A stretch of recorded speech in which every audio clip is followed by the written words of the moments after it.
si vous allez financer et si on travaille sur votre territoire, que c'est important que vous êtes là pour aider à prendre les décisions stratégiques et pour voir où on va pendant le fonctionnement.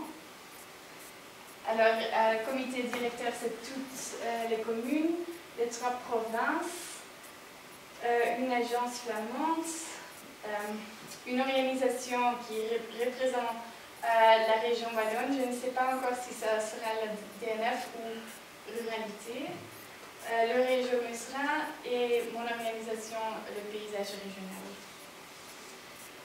Et à part de ça, les autres organisations dans la coalition peuvent être représentées dans cette consultation stratégique. Ils peuvent donner de l'avis au comité directeur, mais aussi il y a des décisions plus opérationnelles et ils peuvent nous aider comme bureau du parc pour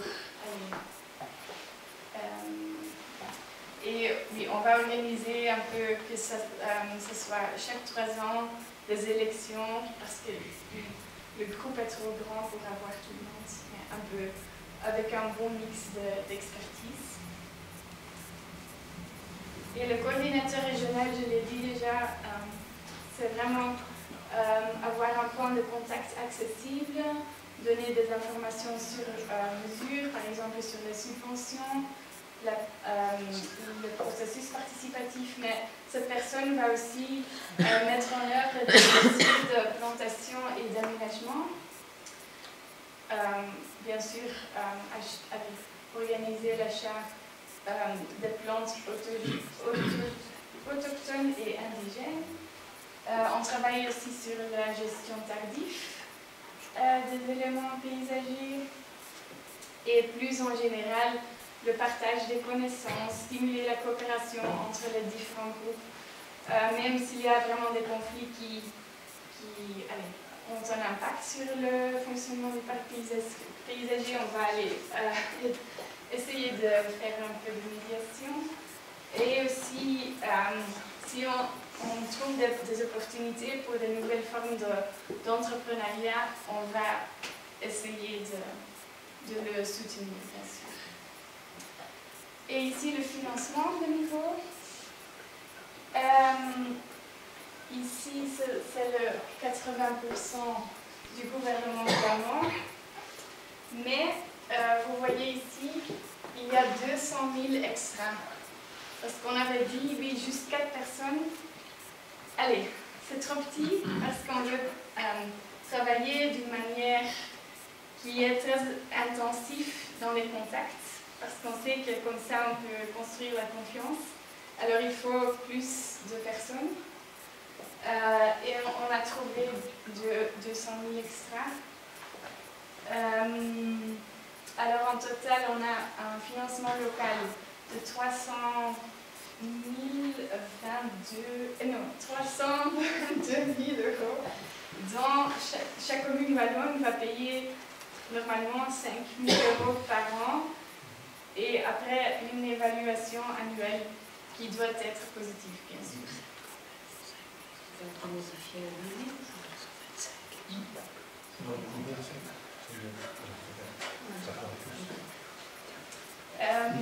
La province de Liège paiera 24 000 pour 1 an maintenant, parce que pour la nouvelle législature, elle ne peut rien dire.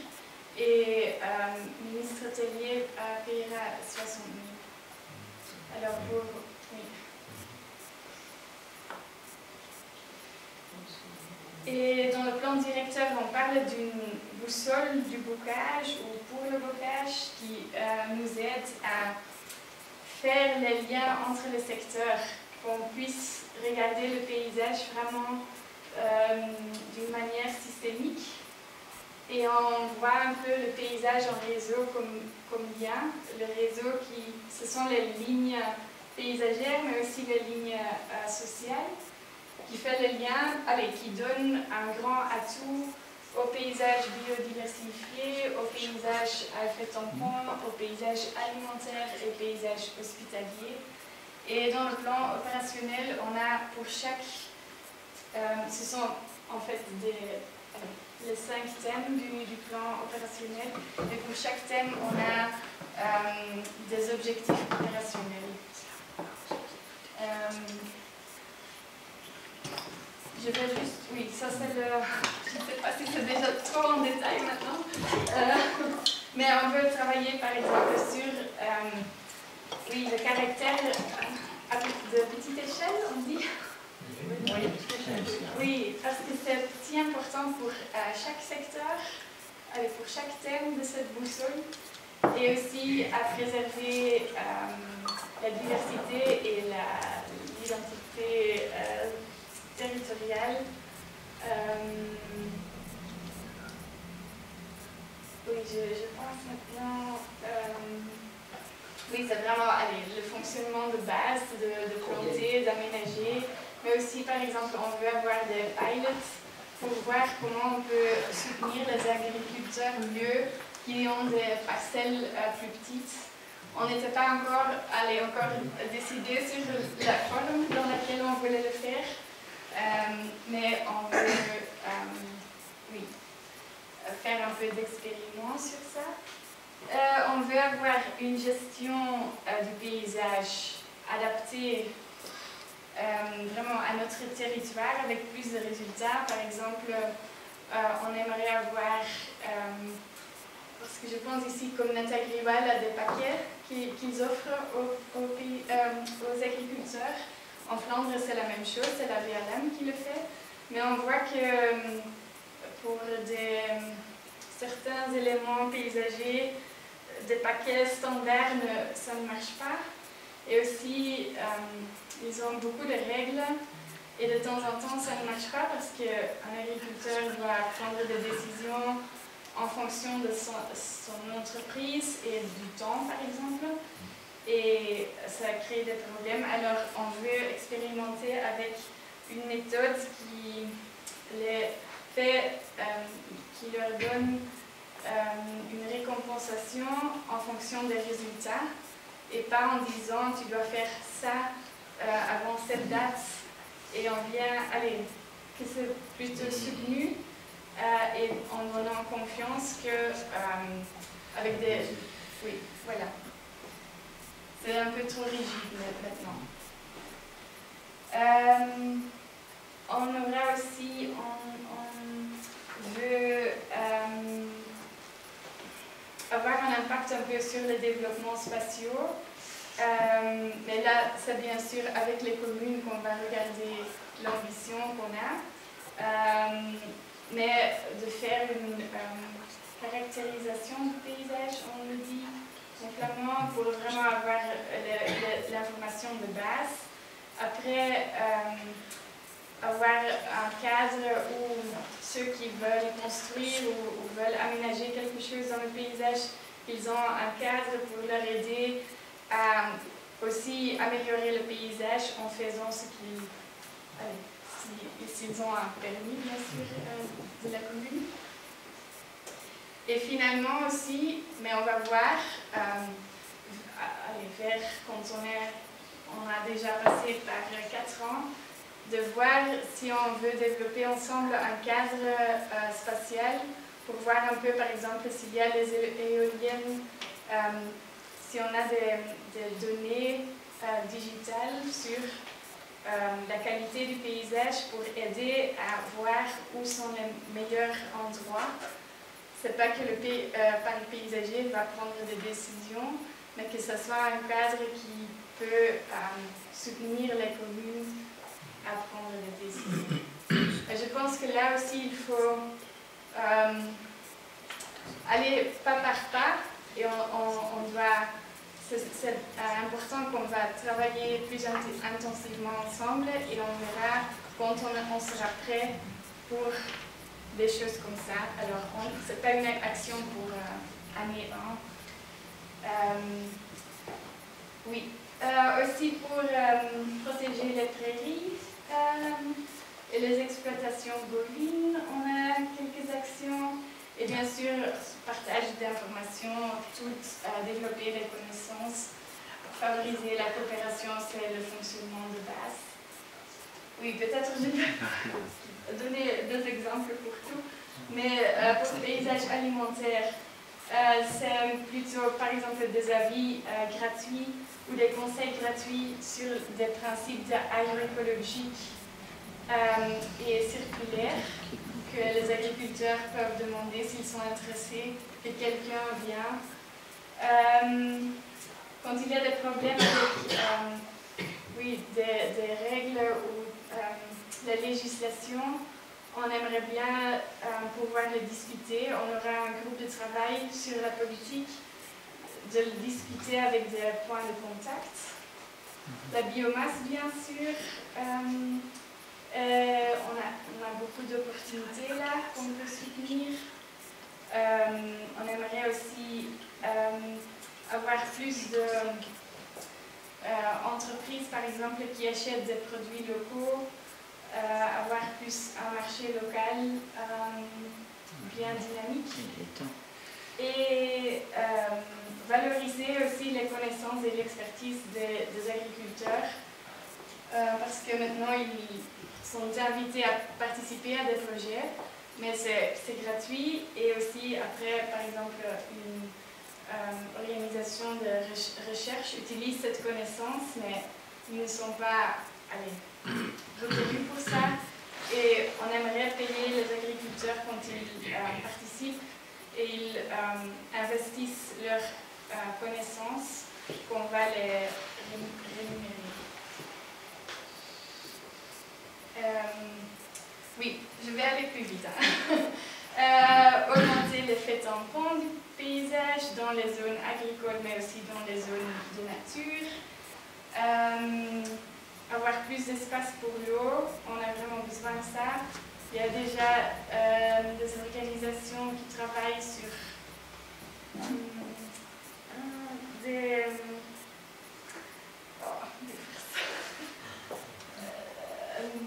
de rétention. Bassin, oui. Bassin de récupération. Oui, c'est ça. Mais aussi de bien intégrer dans le paysage et aussi de travailler ensemble transfrontalièrement. Aussi d'avoir le réseau vert-bleu qui peut entrer vraiment dans le centre du village. Le paysage biodiversifié. Oui, c'est vraiment sur les liens écologiques. Allez, faire les liens entre les zones de nature à travers du paysage bocager. Bien sûr qu'il y a plus de coopération dans des zones de nature qui sont transfrontalières. Avoir une offre de plantes et indigènes, parce que pour le moment c'est un problème, il n'y a pas suffisant. Et aussi utiliser l'impact positif de la nature pour la santé des résidents et des visiteurs. Et le dernier, c'est le paysage hospitalier. Où on a des sites de patrimoine avec beaucoup de potentiel encore, qui peuvent être encore fait plus accessibles.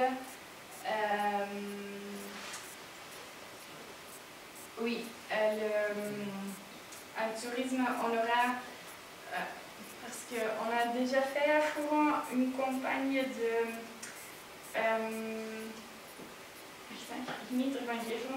profitez-en, prenez en soin, non?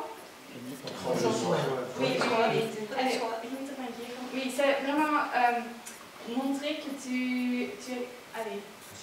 respectes. Oui. Comme à Fouran-Saint-Martin. C'est les panneaux qui sont à Oui, c'est avec toute la commune.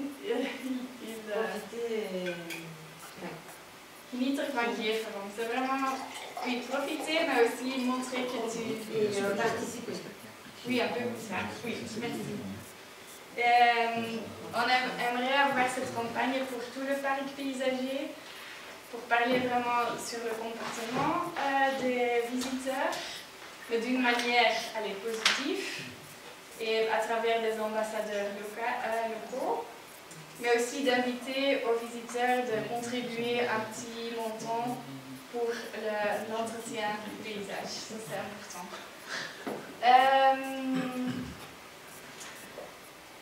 Offre touristique. Oui. Oui, d'avoir...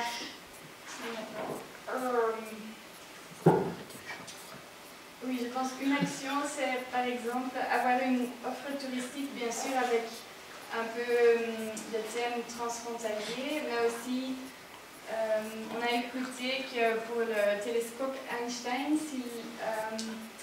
s'ils vont le sélectionner, que ça viendra ici, il y aura un centre de visiteurs, par exemple, et qu'on pourrait l'utiliser pour avoir aussi oui, le thème du paysage là, dans ce centre. Et encore, oui, développer plus notre connaissance de l'origine de notre paysage et de partager cette connaissance, mais d'une manière très attractive pour les jeunes, pour oui, à travers des outils digitaux, très créatifs. Oui. Désolée, c'est un peu plus large que vous. Détail. Bien précis. Oui. Alors, les questions. Il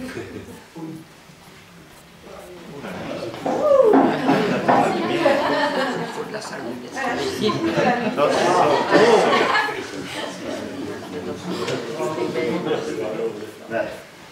Merci pour la présentation.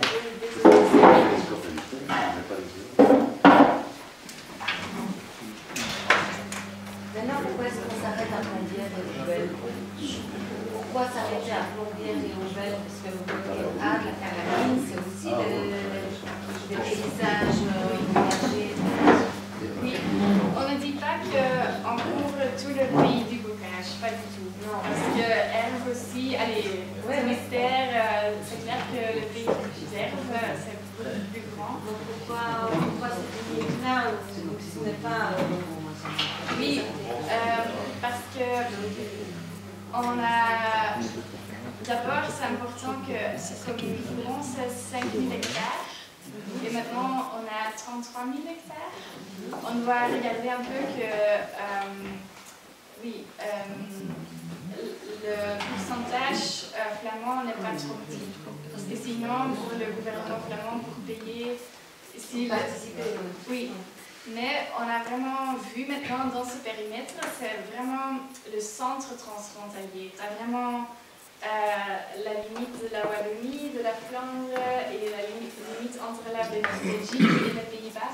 Alors c'est vraiment, c'est Bocage, mais aussi la zone transfrontalière où tout le monde dans la vie quotidienne sent les frontières. Et c'est la combinaison des deux éléments. Oui.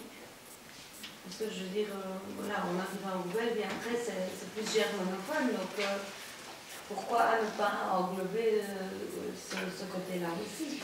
Le région, bah oui, le région Masra, ça existe depuis longtemps. Oui. C'est pas nouveau. Non, mais ils n'ont pas un niveau opérationnel comme nous, on aimerait le faire. Ils ne vont pas parler avec l'agriculteur. C'est vraiment ça parce que... Oui, parce qu'on aimerait comme ça être très complémentaire au fait qu'il y a déjà le Régio, le parc des 3 pays, mais c'est surtout au niveau administratif, au niveau stratégique. Et ils sont aussi contents que nous sommes en train de créer cette candidature parce qu'en vrai, on veut surtout exécuter, faire des choses dans le paysage et pas rester dans les bureaux. D'accord. Oui. Oui, moi je voudrais intervenir au niveau de l'agriculture, parce que vous parlez des agriculteurs, et qu'on va faire avec les agriculteurs, etc. Oui. La politique de la Flandre à l'heure actuelle est quand même d'éradiquer les agriculteurs au maximum, puisque à l'heure actuelle, la Flandre paye pour que les agriculteurs démolissent leurs étables. À Fouron, il y a plusieurs cas ou aux payes parce qu'ils ne veulent plus renouveler les permis, Programme et aux d'Azote. payes pour ne plus que les gens travaillent.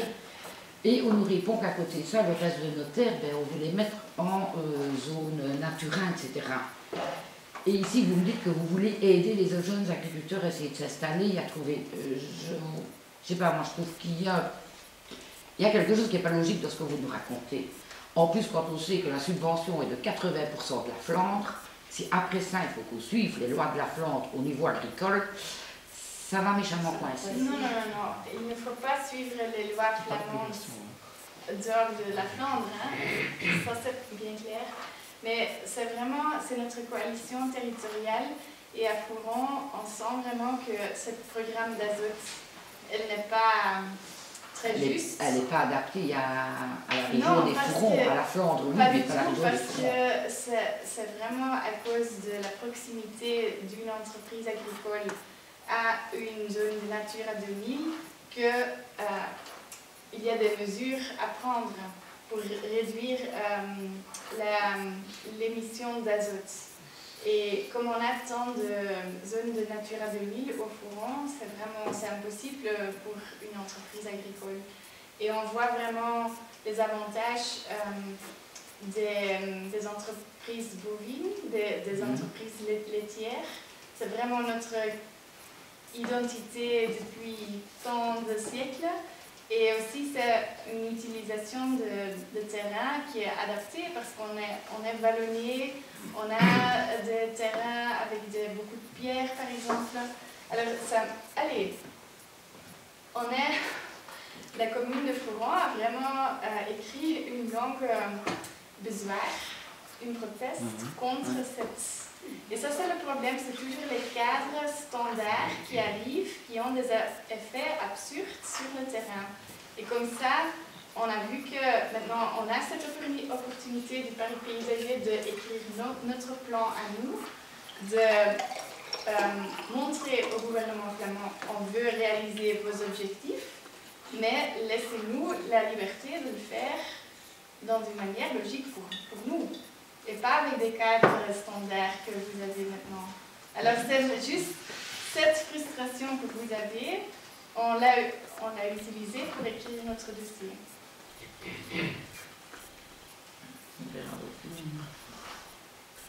Quelqu'un d'autre a une question? Je propose, je vous remercie.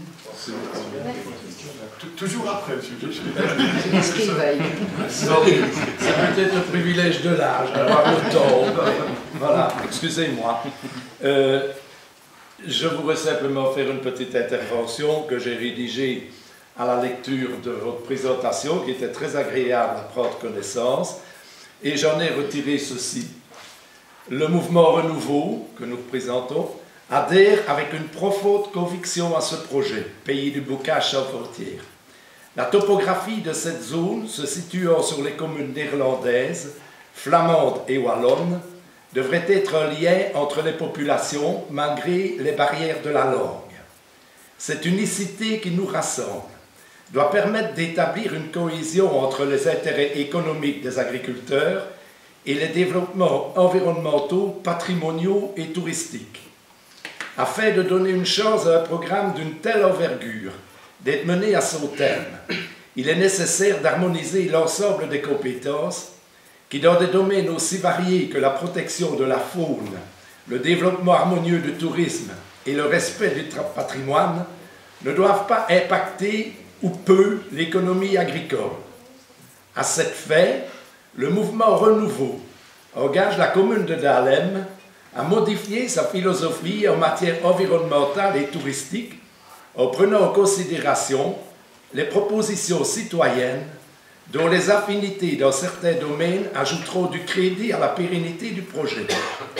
La commune doit être le ciment entre les propositions citoyennes et être l'arbitre et le décideur pour la finalité administrative. Elle ne doit plus vouloir tout gérer et commettre des erreurs telles que je vais me permettre d'énumérer ci-après. Le projet de reconditionnement du sentier 15 à Mortrou entre l'église et la Heusière. Ce fut une réalisation d'un collectif citoyen de Mortrou, l'IPASE, mettant en valeur une liaison permettant la découverte visuelle d'une partie du bocage, objet de ce débat. Une vue sur les crêtes de Mortrou, permettant la découverte en contrebas du village et la vallée de la Berwyn. Une enquête publique ayant rencontré 50 adhérents et un opposant reste en attente d'une présentation au conseil communal depuis 2018. Il y a l'écoulement du ruisseau de la Cannelle. La Cannelle est un affluent de la Berwyn. Ce ruisseau prend sa source à Warsage, s'écoule en traversant un sentier séculaire afin de rejoindre la Berwyn à Mortrou. Malgré des mises en demeure à l'exploitant ayant placé un barrage sur le ruisseau dans le but d'empêcher les utilisateurs du sentier de passer, la commune refuse d'appliquer les mesures adéquates. Cette opposition administrative est un frein au projet objet de ce débat. Le sentier séculaire de la liaison Warsage-Val-Dieu. Il s'agit d'une perte patrimoniale avec la circonstance aggravante que cette voirie a été utilisée par les moines et les travailleurs journaliers qui, au XIIIe siècle, ont construit l'abbaye de Val-Dieu. Ce sentier a été utilisé jusqu'en 2014 et la commune est intervenue à l'encontre des défenseurs de cette voirie. Cette position d'abandon est contraire à la philosophie présentée par les concepteurs du projet Bocage sans frontières. Il reste la liaison interrégionale entre Warsage et Fouron. Cette liaison a la possibilité de la découverte de l'ouvrage d'art réalisé par l'envahisseur allemand en 1916 en réalisant la ligne ferroviaire Togres-Aix-La Chapelle, mentionnée à maintes reprises dans le projet du Bocage sans frontières. C'est un super tunnel de 30 mètres de longueur ayant un double usage, l'écoulement du ruisseau du Bègue vers la Vour à Fouron avant de se jeter dans la Meuse à Esden, et le passage des piétons, suite à l'interruption du sentier 13 par la voie ferrée. La berge à la sortie du tunnel a été mécaniquement détruite, empêchant tout passage, à l'indifférence des autorités communales. Une reconnaissance trentenaire du passage sollicité par les usagers n'est pas acceptée par le conseil communal au mépris de la législation en la matière. Cette position communale est en contradiction avec les éléments patrimoniaux et touristiques intra-régionaux présentés dans le projet de Bocage sans frontières. La commune, par contre, a réalisé des projets. Il y a un projet de terrain de padel à Brichebourg. La commune de Dahlem a délivré un permis de construction dans une zone se situant à proximité d'un petit bois, servant de refuge à des espèces protégées telles que le hibou moyen-duc, malgré l'opposition des riverains et des intérêts ornithologiques.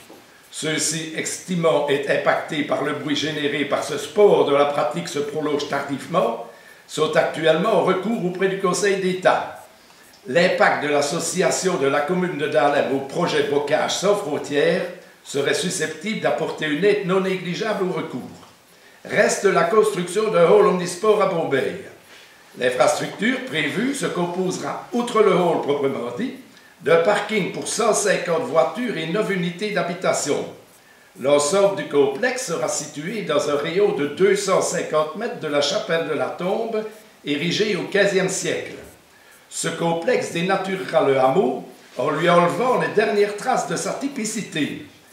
La mise en valeur patrimoniale promulguée par le projet Bocage sans frontières est en contradiction avec cet ensemble immobilier. En prenant en considération les éléments factuels énoncés ci-avant, nous considérons que la commune de Dahlem ne répond pas présentement aux critères permettant l'adhésion à un projet essentiellement des valeurs patrimoniales et environnementales présentées dans le pays du Bocage sans frontières, étant inconditionnellement favorable au projet tel qu'il a été présenté. Le mouvement Renouveau sollicite de la part de la commune de Dahlem de prendre en considération les sollicitations évoquées ici avant, afin que pour l'intérêt général, l'association de la commune de Dahlem au projet Bocage sans frontières puisse être concrétisée sous les meilleurs auspices. Waouh. Merci. Alors, moi j'ai une question par rapport au pays du Bocage, parce que demain, après-demain, vous allez vendre des pagnes, des lances, comme les chasseurs-cueilleurs. Ça veut dire qu'on ira à la chasse au sanglier, on ira pêcher le poisson qui passe dans la Berwyn. Voilà, on ne fera plus de sport, on n'aura pas besoin d'un hall sportif, les agriculteurs, ben, ils font ce qu'ils peuvent. C'est ça que vous proposez dans le pays du bocage. Non, pas vraiment. Non, mais c'est... je pense que c'est pas, je crois qu'on va travailler sur des projets concrets, locaux, et c'est à ce niveau-là. Je crois que c'est malheureux. Moi, je me rappelle de suite à l'accident dramatique qui a eu lieu en 2017 à Warsage, que le groupe Renouveau, de manière assez populiste, a proposé au conseil communal de couper tous les arbres qui étaient le long des voiries. Voilà, si ça c'est la position du groupe Renouveau. Je me rappelle aussi, et dernièrement, qu'est-ce que vous en pensez, M. Fléchet, vous êtes présenté juste après ça sur les listes. Donc j'imagine que vous soutenez ce type d'action, de proposition que nous avons fusée au Conseil communal. Est-ce qu'on doit tomber dans un débat démagogique comme ceci? Monsieur Fléchet, à votre propre initiative, vu que c'est un dossier qui vous concerne, vous avez été en justice pour que la commune rétablisse un chemin pour lequel vous aviez accès à une parcelle contre l'avis de Natagorac, qui disait qu'il y avait de magnifiques espèces. Natagora souligne le caractère remarquable du chemin en raison de la variété et de la biodiversité. Or, la réhabilitation du chemin engendrera inévitablement de lourdes conséquences sur le milieu naturel. Donc, monsieur Fléchet, arrêtez de rire. On a un beau projet ici. On n'est pas là pour se tirer dans les pattes. C'est un projet rassembleur dans différentes communes, différentes langues, différents pays. Sur différents partis politiques pour essayer d'avancer dans une direction. Donc si au sein même de la commune de Dahlem, quand il y a un point comme ça à l'ordre du jour, on vient se diviser, c'est franchement malheureux, triste, regrettable et déplacé. Monsieur le bourgmestre, je vous ai laissé faire vos interventions en réponse à ma requête ici, et je reconnais heureusement que vous allez dans le même sens que moi. Vous dites que nous devons travailler ensemble. J'ai toujours demandé que les citoyens puissent être écoutés pour que ensemble, on puisse faire un projet commun. Vous n'avez jamais accepté les propositions des citoyens. Vous êtes en train pour le moment de faire des parcours de promenade à Dahlem. Il y avait un groupement citoyen qui vous a présenté un projet et on voulait simplement être la cheville ouvrière de l'administration. Vous avez rejeté tout en masse en disant nous le ferons nous-mêmes. Vous l'avez fait vous-même, ce ne sont pas des ouvriers communaux qui l'ont fait, ce sont des adhérents à votre association, pas Renouveau, mais